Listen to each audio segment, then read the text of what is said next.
السلام عليكم، كيفكم صبايا؟ شو اخباركم؟ اليوم راح اشوفيكم شغلة يعني بسيطة كتير وكتير ان شاء الله راح تحبوها. طبعا هي بدل ما نروح على الماركت ونشتري الرقائق تبع البرك او مثلا اذا بدك تساوي حابة مثلا تسوي برك وانت ما عندك مثلا دول الرقائق، بدل ما تروحي على السوبر ماركت وتروحي تضربي مشوار او شيء، فبالبيت ب10 دقائق او ربع ساعة بالزايد تقدري تساويهم بالبيت وبشكل كتير بسيط وبدون تكلفة. طبعا عندي هون كاسة طحين رح خليها هلا قدامكم فيكم كيف الطريقة. وطبعا ما بدي احط لا خميرة ولا بيكنج باودر ولا اي شي، بس ملح. هذا ملح، هاي رشة بسيطة طبعا، وكاسة طحين، وعندي هون كاسة مي. راح اخلطهم واشوفيكم القوام اللي انا بستخدمه لعجينة البرك كيف راح تصير معي. طبعا راح اضل حركة لحديت ما نشوف القوام اللي انا بدي اياه. هلا حاليا كاسة مي وكاسة طحين حطيت، بنحركه منيح ان شاء الله يضل في تكتلات. طبعا المي باردة او دافية عادة ما بيأثر، ما مهم. والحشوة طبعا بكيفكم، هي كل واحد بكيفه هو يختار الحشوة اللي بحبها. انا عندي طبعا صدر فروج حاطه على النار عم بحمسه. هلا هاي الكمية بس مشان اشوفيكم كيف راح تصير هي عجينة البرك الرقائق. تمام، هي الكمية يعني منيحة، انه انا عائلة صغيرة كتير فيعني منيحة ماشي حالة. بس انتو اذا عائلة كبيرة او اللي يحب يسوي كمية اكثر طبعا تقدروا تضيفوا طحين كمان ومي. عندنا كاسة مي وكاسة طحين. هلا هون بنضيف لها كمان شوية ربع كاسة مي عشان تصير معاي بهذا القوام. هلا هيك هذا القوام تقريبا يعني كتير منيح، شوفوا. وطبعا ما رح نستناها انه تختمر لان ما فيها خميرة ولا لانه فيها بيكنج باودر او ما فيها اي شيء. هلا رح اخلي الطواية على النار خليها تسخن، ما بحط لها طبعا لا زيت ولا زبدة ولا سمنة ولا اي شيء، بس مجرد تسخن وابدي. رح شوفكم هلا بالتدريج كيف رح ابدي اسوي. وهلا هون مثل ما قلت لكم عندي طواية شغلت عليها النار ورح خليها شوي تسخن.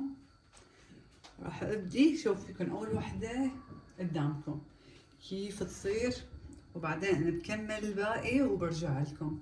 بس هلا بالتدريج رح شوفيكم انه هلا حطيت الطواية على النار خليها تسخن شوي، وعندي هون العجينة اللي عملتها قدامكم جاهزة طبعا، والحشوة كمان جهزتها انا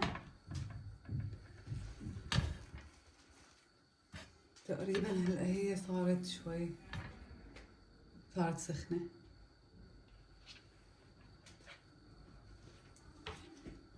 هلا هون عندي كبجة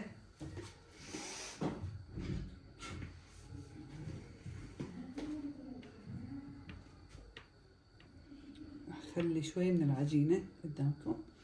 شوفوا هالطريقة هيك تقريبا بالطول، تحبوها بالطول تحبوها مستديرة بكيفكم. فهلا انا شو بساوي بحركها بهذا الشكل.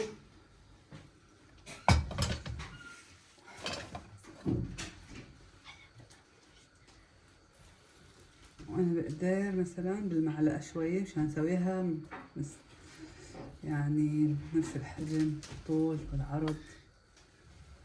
وهلا رح اخليها هيك لحديت ما تنشف.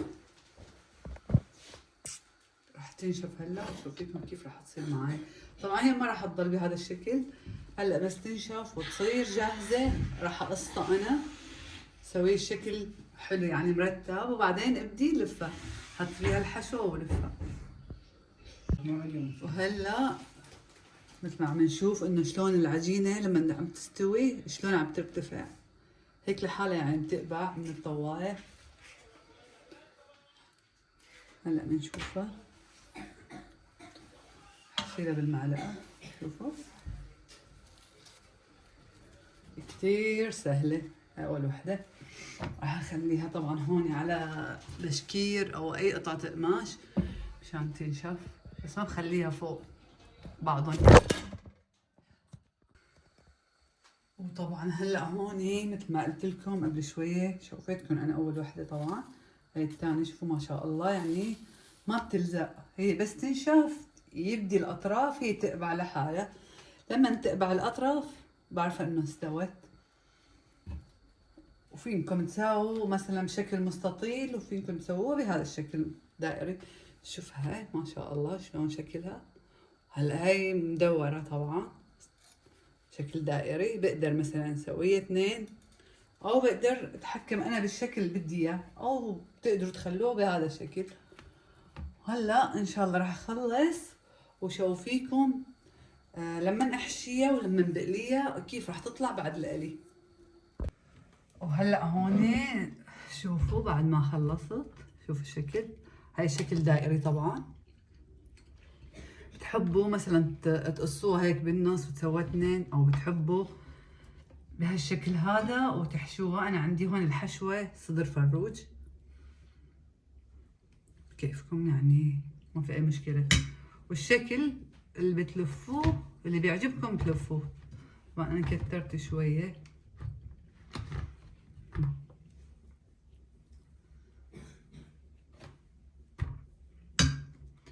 هلا هيك بهالشكل هذا راح الفها.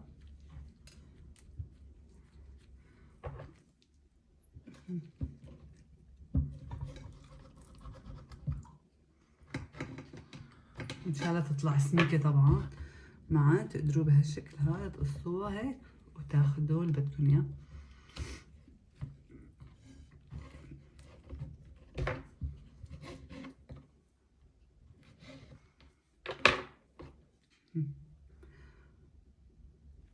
بهالشكل. وهلا ان شاء الله راح اخلص واقليه وشوفيكم الباقي كيف يصيروا. شوفوا هلا هاي القطعة اللي قصيتها انا، خليت فيها حشوة طبعا بشكل مثلث. شوفوا الشكل، يعني ابد ما راح تضيعوا ولا قطعة، يعني ما راح ينكب شي بالزبالة. شوفوا بهذا الشكل. طبعا هلا على القلي راح يبين شكلها كتير حلو وطيبة.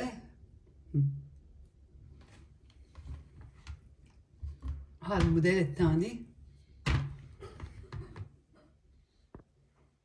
وهذا الشكل الثالث. راح اشوفيكم كيف راح يصير معي، وكأنها عجينة جاهزة. طبعا هيدي كانت مستطيلة، شوفوا قصيت منها الزايد سويتها بهذا الشكل. طبعا كتير حلوة العجينة، يعني انه بتلزق معاكم وكأنه حاططي لها انه طحين. شوفوا هذا الشكل. هلا صار في عنا اكثر من شكل طبعا، هاي الاشكال. هلا راح اقليها وجهزها وخلص الباقي الكمية وبنرجع. وهلا مثل ما وعدتكم طبعا هاي النهاية. شوفوا الشكل.